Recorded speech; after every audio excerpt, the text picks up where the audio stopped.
तो मैं बताता हूँ, जिस आदमी को उन्होंने मेरे घर की बैक साइड पे मारा ना, उसकी चीखों की आवाज़ मेरे घर में आ रही थी।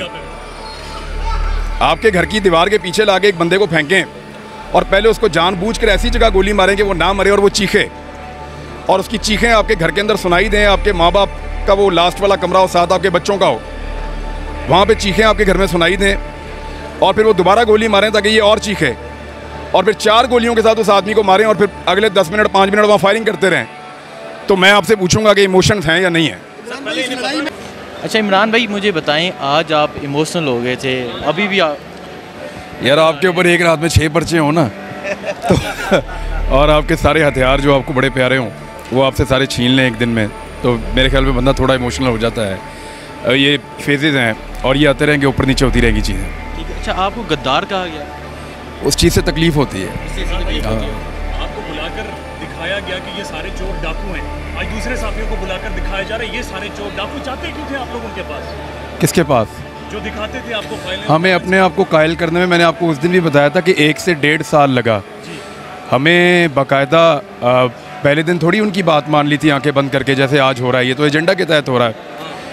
हमने तो तमाम सबूत पढ़े, हमें ऑफिसर से मिलवाया गया, डीजी रैंक के ऑफिसर्स हमें मिले और उन्होंने हमें तमाम चीज़ें पढ़ाई, समझाई, और बहुत सारी ऐसी लीगल चीज़ें थी जिनके बारे में हमारा नॉलेज कम था। तो वो एक्सपर्ट्स बुलाए गए, उन्होंने मुझे बताया कि ये ऐसे है। फिर मैं फाइलें लेकर आया, मैंने खुद पढ़ी, फिर जिनको समझ है लॉयर्स को, उनको बुला के उनके साथ मैंने कंसल्ट किया इंडिपेंडेंटली। फिर मुझे इवन जो इन्वेस्टिगेशन होती थी उनकी वीडियोज़ तक सुनवाई गई, तब मुझे समझ आई कि ये वाकई मेरे मुल्क को लूट के खा जाएंगे।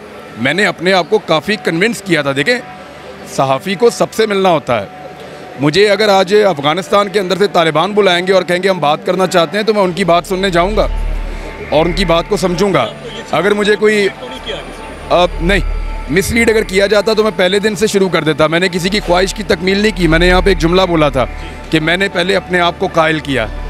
मैं अपनी मर्ज़ी से इस लड़ाई में उतरा था क्योंकि मैं कन्विंस था कि ये लोग उन सारी चीज़ों को देखने के बाद, उन डॉक्यूमेंट्स को, उन केसेस को देखने के बाद, आई वॉज कन्विंस्ड कि मेरे मुल्क के साथ ये लोग ज़्यादती कर रहे हैं। दैट इज़ वाई मैंने अपनी एक ओपिनियन बनाई और फिर मैंने उस पर काम शुरू किया।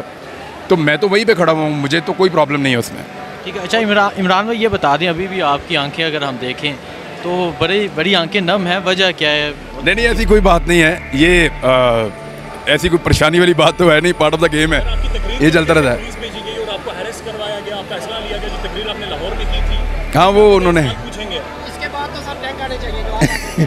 नहीं, मैंने क्या किया देखो, 1 मिनट, मैंने जो बातें की, क्या मैं कुछ गलत कह रहा था? सर हम पूछेंगे इस बार। हाँ, तो मैं सवाल पूछ रहा हूँ कि भाई यार 1 मिनट, आप मुझे बताएं कि आप मुझे लेकर जाएं खाना खिलाने के लिए अभी सारे, और कहें कि बाहर बहुत अच्छा जो है वो आपको फ्रूट चाट मिलेगी, वहाँ जाके आप मुझे गन्ने का जूस पिला दें, तो मैं आपसे पूछूंगा नहीं कि यार ये आपने क्या किया है, कह के तो आप मुझे कुछ और लाए थे यहाँ पे।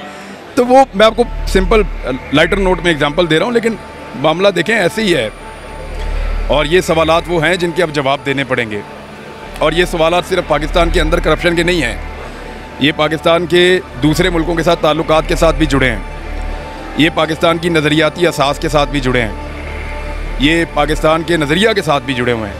अब इन सवालात के जवाब लोग मांगते हैं, और ये वो लोग हैं जो पढ़े लिखे हैं, वो पूछते हैं। इतनी बड़ी पर्सनालिटी है इस वक्त आप पाकिस्तान में? पता नहीं मुझे इसके बारे में, मुझे अभी तक वैसे हाथ किसी ने नहीं लगाया। 2-4 दफ़ा हाथ डाला है लेकिन मैं निकल लिया, बचत हो गई। और कोई ना कोई दोस्त खुद ही बता देता है। फैमिली के साथ इस्लामाबाद आए हैं या वैसे? यानी ऑफ द रिकॉर्ड मैं आपको बताता हूँ, नहीं मुझे इसके लिए वकला ने इन्वाइट किया था, that is why I am here. लेकिन मुझे कल एक दोस्त ने फ़ोन किया, उसने कहा खान साहब यू हैव 40 मिनट्स, तो आप निकल जाएँ। तो मैंने फिर वहाँ पे उनको हथियार भी अपने दे दिए, लाइसेंस भी दे दिए, मैं मूव नहीं किया वहाँ से। फिर दोबारा शाम को मैसेज आया कि अगेन यू हैव 40 मिनट्स, अब आपके ऊपर रेड मारेंगे। बहरहाल वो नहीं हुआ ऐसा कुछ। अच्छा, मुझे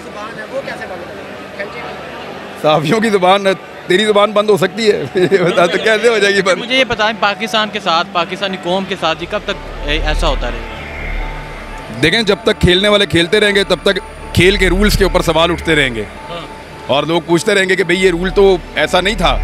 यानी मैं आपको बताता हूँ कि मैंने कोई ऐसी बात नहीं की जहाँ मैंने तौहीन की हो अपने इदारे की। एक ऐसा जुमला मैंने नहीं बोला जहाँ मैंने अपने इदारे की तौहीन की हो। लेकिन मेरे इसी मुल्क के अंदर जो साहिब इक़्तिदार लोग हैं उन्होंने बेशुमार ऐसे जुमले बोले हैं जहाँ पे उन्होंने मेरे मुल्क की तौहीन की है, और उन सारे लोगों में से किसी एक के ऊपर भी इस तरह का मुकदमा नहीं है। मेरे पास 1 दर्जन के करीब FIR हैं अब, तो ऐसा ही है। Thank you.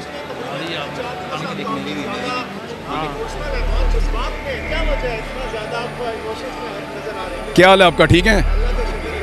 नहीं इमोशन में नहीं यार, आपके ऊपर भी पर्चे देते हैं ना 6-7 एक रात में। सुबह मैं आपसे पूछता हूँ इमोशंस कैसे हैं आपके। आपको मैं बताता हूँ, जिस आदमी को उन्होंने मेरे घर की बैक साइड पे मारा ना, उसकी चीखों की आवाज़ मेरे घर में आ रही थी। आपके घर की दीवार के पीछे लाके एक बंदे को फेंकें और पहले उसको जानबूझकर ऐसी जगह गोली मारें कि वो ना मरे और वो चीखे, और उसकी चीखें आपके घर के अंदर सुनाई दें। आपके माँ बाप का वो लास्ट वाला कमरा हो, साथ आपके बच्चों का हो, वहाँ पे चीखें आपके घर में सुनाई दें, और फिर वो दोबारा गोली मारें ताकि ये और चीखे, और फिर 4 गोलियों के साथ उस आदमी को मारें, और फिर अगले 10 मिनट 5 मिनट वहाँ फायरिंग करते रहें। तो मैं आपसे पूछूंगा कि इमोशंस हैं या नहीं है? इस लड़ाई में ना आवाम मुतनफिर हो रही है, इदारों के खिलाफ हरना-सराई कर रही है, आपको नहीं लगता? इदारों के खिलाफ नहीं करनी चाहिए। मेरे ख्याल में पाकिस्तान के इदारे हैं, हमारे इदारे हैं, हमने बनाए हैं, हमारे खून पसीने से बने हैं, वो हमारे लोग हैं, उनसे हमें इश्क है, प्यार है, और उनको भी रहना चाहिए और पाकिस्तान को भी रहना चाहिए। ये पॉलिसी मैटर के ऊपर इख्तलाफ राय है, लड़ाई नहीं है, दुश्मनी नहीं है, इख्तलाफ राय है। यार वो मुझे मैं भी एक्सपर्ट को दिया हुआ था, वो सारा डाटा चला गया। आप सबके नंबर भी अब मेरे पास नहीं है, बल्कि मेरे फैमिली मेम्बर्स के नंबर भी अभी मैंने दोबारा मंगवाए हैं कि मुझे मैसेज कर दें, तो वो सारे नंबर भी चले गए, मेरे बाकी चीज़ें भी चली गई। ट्विटर मैंने अपना जो है वो रिकवर कर लिया है, बाकी चीज़ें मैं आहिस्ता आहिस्ता रिकवर कर रहा हूँ, इंशाल्लाह हो जाएंगी। हत्या कर दिया गया है, असला आपके पास नहीं है, हथियार कोई चीज़ नहीं है, अब कैसे खुद को प्रोटेक्ट करेंगे? What next? देखें, पहले भी अल्लाह ताला प्रोटेक्ट करता था, अभी भी अल्लाह ताला प्रोटेक्ट करेगा। हथियार के बगैर भी मैं वही था, मैं हथियार के बाद भी वही हूँ। पंजाब में कुछ ज़्यादा हुआ आज खबरें आ रही हैं। अच्छा नहीं, वो बंदोबस्त ये किया गया है कि चूरी दिखा के तो उन्होंने वापस जेब में डाल दी है। वो हुआ ये है कि ये जो फैसला है, अब तो फैसला आ गया, उसके बाद आप बात कर सकते हैं। मेरी अंडरस्टैंडिंग में जो इस वक्त हालात हैं, अगर वो इमरान खान साहब ने भी कहा कि वो कोर्ट में चले जाएंगे, मेरे ख्याल में उनकी पार्टी के लिए बेहतर होगा। अगर वो नहीं जाते तो हमजा शहबाज कल सुबह दोबारा वज़ीर आला पंजाब बन जाएंगे, आसानी से बन जाएंगे। अच्छा, ये ज़िमनी इलेक्शन के बाद नहीं था होना चाहिए?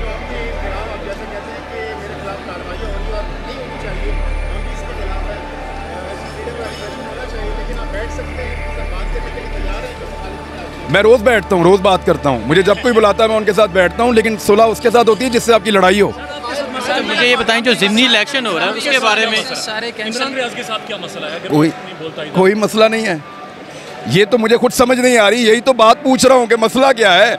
मैं तो वही वाली लड़ाई लड़ रहा हूँ जो बड़ी ज़रूरी थी, तो मसला क्या है, यही तो पूछ रहा हूँ मैं। अच्छा, मुझे बताएं, जो ज़िमनी इलेक्शन हो रहा है पंजाब में, ये जो आज का फैसला उस पर इफेक्ट कितना होगा, और ज़िमनी इलेक्शन में जो नताइज बदलने की सारी तैयारियाँ जारी हैं, उसके बारे में क्या कहें? देखिए, ज़िमनी इलेक्शन को मैनेज किया जा रहा है पंजाब में, और बड़े तगड़े पैमाने पे किया जा रहा है। उन 4 हल्कों में लोड शेडिंग भी नहीं होती।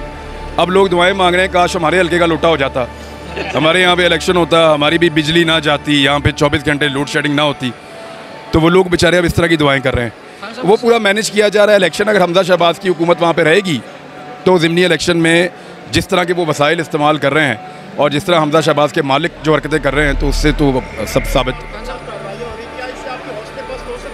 आपको लगता है? कभी भी नहीं।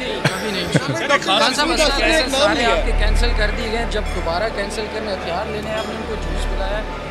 हाँ जी, नहीं मैंने उनको पिलाया वो कल, क्योंकि लाइट गई हुई थी तो हमारा जूसर नहीं चल रहा था, तो मैंने उनको नहीं लाइट गई हुई थी, नहीं वो जूसर नहीं चल रहा था, कल हमने उनको पिलाया, एक में रूह अफ़ज़ा कहते हैं उसको, वो कल उनको वो पिलाया जी। डॉक्टर यास्मीन राशिद ने जो कहा है न्यूट्रल रहें, तो उसके बारे में क्या कहें? वो उनकी ओपिनियन है, मेरे ख्याल में उनके पास, मैंने उनसे बात की थी उनकी पार्टी से, वो लोग ये कह रहे हैं जी हमें दीवार के साथ लगाया जा रहा है, और वो इदारों के ऊपर इल्ज़ाम लगाते हैं, ख़ास तौर पे पाकिस्तान के हसास इदारे के ऊपर वो एलिगेशन लगाते हैं लाहौर में बैठी हुई शख्सियत पे। तो ये यास्मीन राशिद साहिबा का बड़ा सीरियस एलिगेशन है, इस पर DGI SPR को ज़रूर आकर अपना क्लैरिटी देनी चाहिए, और ये 20 हल्के पाकिस्तान के सबसे बड़े इलेक्शन का फ़ैसला करने जा रहे हैं। अगर ये कंट्रोवर्शियल हो जाता है इलेक्शन, और उसकी वजह से कोई इदारा कंट्रोवर्शियल हो जाता है, तो ये पाकिस्तान के मफाद में नहीं है। अगर ये कंट्रोवर्शियल हो जाता है तो आगे जो जनरल इलेक्शन होगा, तो वैसे वापस आने की कोशिश कर रहे हैं, एक इश्तिहारी पाकिस्तान में वापस आ रहे हैं, उसके बारे में आपकी क्या राय है? 10 मार्च को आपको मरासले का पता चल गया था, और 27 तारीख को खान साहब ने ऐलान किया, सर 10 मार्च से लेकर 27 तक आपने क्या इकदाम किए, आपने क्या कोशिश की ताकि लोगों तक? मैं ना हुकूमत में था ना कहीं और। आप वो मेरे वीलॉग्स निकाल लें, उसमें से आप सुन लें, मैं वो कहता रहा हूँ सारा कुछ। सर वो साइफर में एड्रेस कौन है? अरशद शरीफ साहब अक्सर मुझे कहते रहते हैं आप मेरी मदद करें, कौन साइफर में एड्रेस है? मेरे ख्याल जिसने मदद की है वही एड्रेस है। यही तो पता कर रहे हो कौन है। Thank you very much. Dar साहब के बारे में कुछ कहेंगे? एक इश्तिहारी अदालतें अभी तक सर उनको आना चाहिए वापस। वो देखें जो पाकिस्तान से बाहर गया हुआ है वापस आए, आकर अदालतों को फेस करे और सुरखरू हो जाए कानून की नज़र में। अच्छी बात तो ये है वो आके अपनी बेगुनाही साबित करें। जो लोग भी समझते हैं वो बेगुनाह है, लेकिन मैं डॉक्टर पे मैं बड़ा हैरान हूँ कि वो डॉक्टर इतना समझदार है कि वो जैसे ही कोई हालात मुवाफिक होते हैं वो कहते हैं सेहतमंद हो गए, हालात ख़राब होते हैं तो वो कहते हैं बीमार हो गए। नवाज शरीफ के डॉक्टर जो हैं वो कब कहेंगे कि हालात ठीक हो गए? मियाँ साहब के डॉक्टर इधर हैं, उधर नहीं है।